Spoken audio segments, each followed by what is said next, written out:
takmičenje muzičkih zvijezda da vide ljudi da li oni imaju neki talenat još osim pjevanja. I sad tu iz raznih zemalja ovamo namo, između ostalog, Amerikanci poslali Mariah Carey, Španci poslali Enrique Iglesiasa i Srbi poslali Džanija. Sad oni su odlučili kao da vide da budu dreseri životinja, kako je ko koju u životinju dresirao. Sad došla Mariah Carey, dovela slona, uvodi ga i kaže "Come on elephant, let's go!" I ovako, onaj slon, pop, na noge se nabode ovako i stoji na surdu. Publika ovako, ona kaže "Come on, one more time, let's go!" Bop! Onaj slon ovako, na leđa sve 4 uvisi, surdu i sve. A oni svi aplauz, ona kaže "Come on, let's go!" I još jednom pljasne ovako onaj slon salto. Delirium u salto. Pojavljuje se Enrique Iglesias, uvodi lava. Vamos a la playa! Pa ovako onaj lav trči i skače kroz nekakvi obruč vatreni i drži leze. On kaže vamos! Još jednom ovako onaj lav dvostruki salto. Delirium u salto. Izlazi Džani, vodi nekakvu zmiju, nikakvu žgoljavu, izvodi je i kaže "No Džani, no party, rukice gore, da čujem!" I staje ispred nje kaže "Pa kaže!" I pljasne ovako, ona zmija radi On je gledao ovako. Idemo još jednom, rukice gore! No Džani, no party, pa kaže! Ona zmija radi Džani popizivi se, već počinio se smiju, ili slušaj me, bez Marka mogao staviti 4 majke, majčine, ne ispoštuješ li me sad? Ona zmija stoji, gleda ga ovako.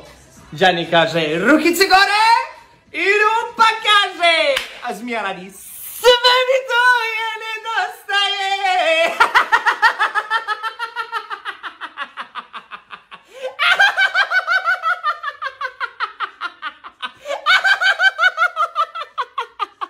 Ljubi brat, familijo. Dovela žena ljubavnika kući, dok je muž na posao. A sin sve to provalio i uđe u ormar. Sad muž se vrati iz posla ranije, ova žena, gdje ćeš, što ćeš s ovim ljubavniku, bači ga u ormar. Zatvori se ormar, mali stoji ovako ili mračno je ovdje. Ovaj ljubavnik ovako ili ti si joj sin, jel? Ili jesam? I nemam loptu fudbalsku. Kaže, dobro, koliko je to para? 200 eura, veli ovaj mali. Ajde, veli mali, ne seri častiti, ovaj veli, počeš da vrištim, da te tata nađe sad ovdje. Kaže, ne, neću, evo ti i 200 eura mu daj. Sutra dan, opet ljubavnik dolazi. Opet ista scena, muž se pojavljuje, ljubavnik upada u ormar, mali se isto nalazi u ormar. Mali kaže, mračno je. Ovaj kaže, daj jebote, što ću sad, koliko para treba? Jer treba mi 300 za kopačke noge. Ovaj odmah 300. Mali si igra ispred kuće i sutra dan, tata mu ne lazi, ili o, imaš kopačke nove, loptu nove, ili imam, to sam dobio preko majke. Majka mi je to završila, ekstra super. Prek sutra mali si igra, klikera, ili mu tata, gdje su ti kopačke i lopta? Proda sam ili drugovima to tu iz naselja za 500 eura. Sram te veli bilo, tako si ih veli, tako si ih zajeba za 500 eura, sram te isti bilo to 100 eura, veli sve ne košta. Ajde marš ovamo, veli dolazi ovamo, njima crkva blizu kuće, marš veli ovamo u crkvu da se ispovidiš tamo, da sram te bilo. I on ga ubačuje u ispovedonicu. Sad onaj paravan između njega i popa mali ulazi ovako, gledaj veli. Mračno je ovdje. Kad čuješ tamo s druge strane veli popa, ajde mali nosi su tripi.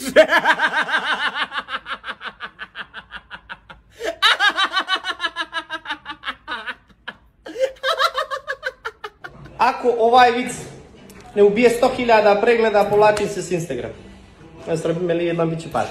Slušaj ovo, odlučio Milo da se povuče iz politike i da otvori kliniku, znači za liječenje, i uzme ovoga Ivana Vukovića, gradonačelnik, i kaže mu, ćeo ga na razgovor i kaže, vidi Ivane, od politike više ne možemo da zaradimo, treba da otvorimo kliniku. Ovaj kaže, što god treba predsjedniče, ja ću s vama, gdje god da treba, ugovna, ona je pismo uđe. I dogovore se oni da otvore. On kaže, kako ste mislili prešedniče da radi ta klinika, kako to? Pa kaže, vidi Ivane, svakoga koga izliječimo, naplatimo mu 50 eura, a koga ne izliječimo, damo mu 100 eura. Kaže, dobro. I čula to Jelena Borovinić-Bojović i hoće ona da testira, da vidi koliko Milo zna o liječenju i tim stvarima. I došla i kaže, dobar dan, ja bih da se pregledam. Kaže Milo, samo izvolite, sjedite gospođo. Što imate, što vam se dešava? Ona kaže, nemam čulo ukusa. Nikakav problem. Ivane, druga fioka, 3 kapi, lijek iz kutije broj 22. Uzima na Kapa Boroviničkoj 3 kapi iz kutije broj 22. Ona radi, jao, ovo je benzin, sram vas bilo ono. Kaže, što se nas tiče, mi smo vas izliječili, vi imate čulo ukusa, dođete nam 50 eura. Ova 50 eura ode ljuta, nervozna, mrtva, što je uzeo Milo 50 eura. I deko Zdravka Krivokapića žali mu se. Zamisli Zdravko što mi je napravio Milo, koliko nam je para uzeo kroz politiku, sad nam još uzima ili na liječenje 50 eura mi uzeo, što ću da radim, kako ću da vratim te pare. On veli, pa ne zna, reći tamo pođi, vrati se sad, pa mu reći da si senilna, da si izgubila pamćenje i to. Pa veli, probaj ga na tu foru. Ova se vrati i Milo je otvara vrata opet u kliniku.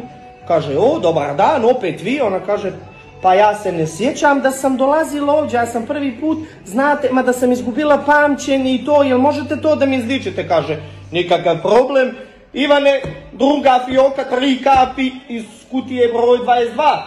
Ona kaže, pa to ste mi dali jučer, to je benzin. On kaže, pa gospođo Borovinić, što se mene tiče, ja sam vas izliječio, vratilo vam se pamćenje, dođete mi 50 eura još. Izgorela, majku jebe, oca jebe, sve, uzeo mi 100 eura na foru iz 2 dana. Ode ona kukajica, jer žali se opet Zdravko. Ne znaš što će, kako će, ili Zdravko, ne znaš što će ti reče, mada gleda ovo, rijetko veliko ima da liči bolesti, Jelena, rijetko ko ima da liči bolesti ove očne i to kod nas, dobro, probaj ga veli na tu foru da se slijepa, da ne vidiš ništa, neće ti veli to umjeti, on uradi sigurno. I ova se vrati, ulazi ovako, drži sad da se ne bi stropošlala ovako između prsta, veli dobar dan, da li vi liječite, ja sam slijepa, ostala sam slijepa, ne vidim ništa. Kaže Milo, meni je žao, gospođo Borovinić, ali za to nemam lijek. Moram da vam dam pare nazad. Ona kaže, pa nema veze, mi makar dajte 100 eura, vratite mi 100 eura, nije nikakav problem, samo da pa idem neđe u Beograd da se liječim. Kaže, on nije nikakav problem, uzima za ruku ovako Boroviničku i kaže, evo vraćam vam vaše 100 eura i stavljaju 20 eura u ruku ovako. Borovinička uzela ovako i gledaju, veli, ovo je 20 eura, veli, gospođo Borovinić, znači izliječio sam vam, vi dođete mi još 50 eura.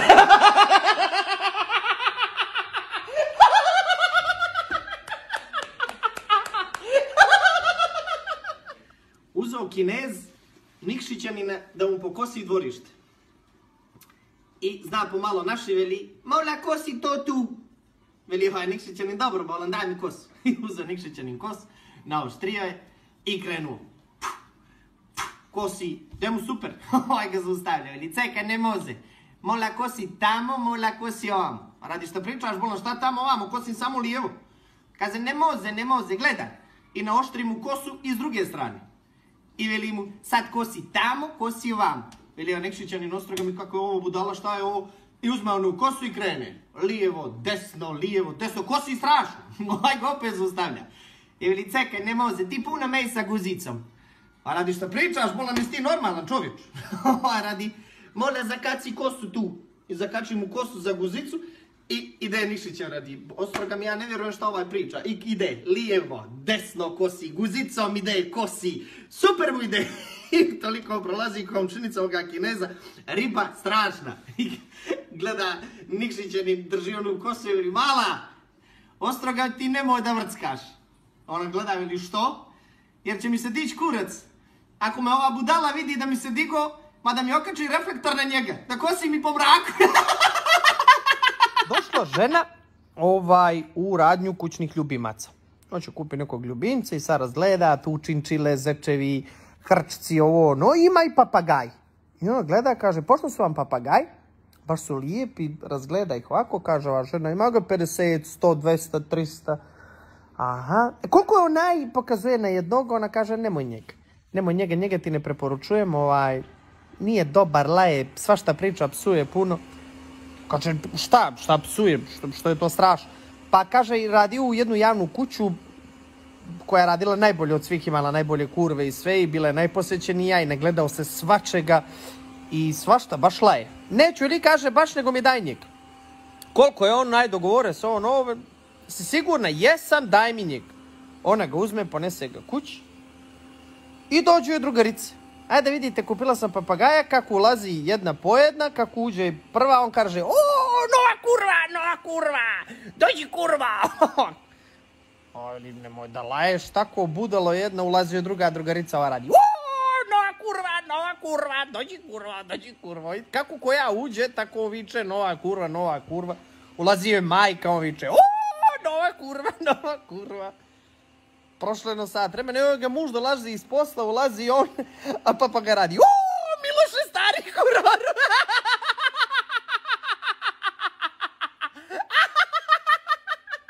O, gdje si, Miloše, nema te odavno. Radio čovjek u pekaru, dugo godina. I jedan dan dolazi kući s posla, nikakav nešto. Veli mu, ženo, što ti je? Nešto sam bez veze, ne mogu ti reći, sramotam. Ajde, veli, mene ne možeš reći, toliko godina smo u braka, ne mogu bez tebe, veli, baš me sramotam. Aj, veli, nemoj me zajebavat, reci mi, što je problem, bio nešto na posla, a jes, veli, tamo. Ja sam, veli, pored mješalice za tijesto. Veli, ne mogu, sramota me, ajde, veli, pričaj, oca mu jebem. Ja sam, veli, pored mješalice za tijesto i gledaj kako miješa ono tijesto. Nisam, veli, mogla da odolim, izvadim i stavim ga, veli, u nju. Što, veliš, kukavče crni. Jesam, veli, i kuku, veli, mene ti moraš ko psihijatra da ideš, ako psiholog, ne znam gdje će da, moraš, veli, da ideš da pričaš s neki. On veli, pa hoću, i on to bošiša ako psihijatra, psihologa, dželi već. Prošlo 3-4 mjeseca, on opet kući s posla, veli, ja ne znam što da ti rečem, isto sam napravio, ja ne mogu nazad, dobio sam otkaz, veli, što si uradio, opet sam, veli, bio pored mješalice i gleda me kako miješa tijesto i ne mogu, veli, opet ga, veli, izvadi ih, pap u nju. I dali su mi, veli, otkaz, nešto. A što ne maknu, veli, tu mješalicu, brat, pa, veli, makli su i nju i njoj su dali otkaz. Mješalici. A veli, to ona Tanja, veli, tu i solitera, veli, što na tijesto miješa.